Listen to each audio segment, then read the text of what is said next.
With 2 months until the primary, the race for governor is heating up. Tonight, Lieutenant Governor Ralph Northam campaigned on the peninsula to a crowd outspoken about keeping White House politics out of Virginia. 10 on your side's Joe Fisher is live in York County, and Joe, polls show Northam is a front runner.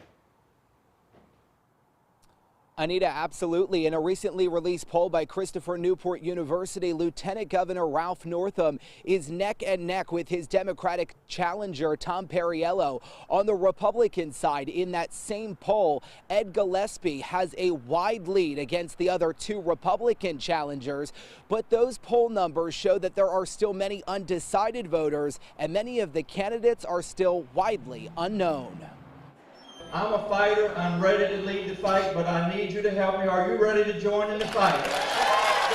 Vying for voters, Lieutenant Governor Ralph Northam touted his experience as a doctor and state senator as he answered questions at Tabb High School. Is there anything at the state level that can be done to protect the children of Virginia against the gutting of public education? How do you feel about upping the ante for mental health?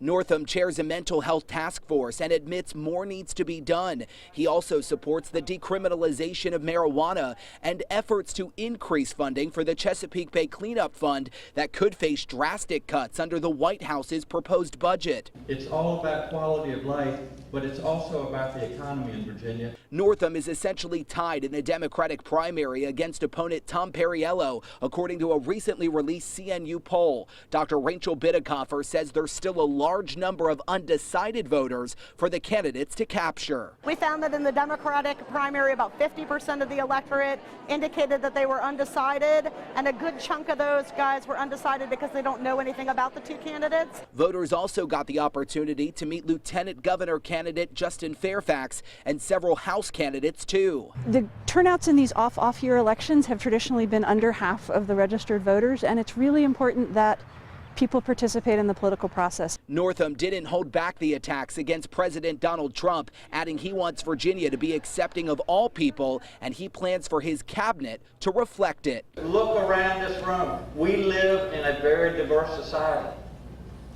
We should accept that. We should cherish that. And a similar event for Democratic challenger Tom Perriello will be held May 17th at York High School. Virginia's primary is June 13th. Live in York County tonight, I'm Joe Fisher. 10 on your side. Thank you, Joe.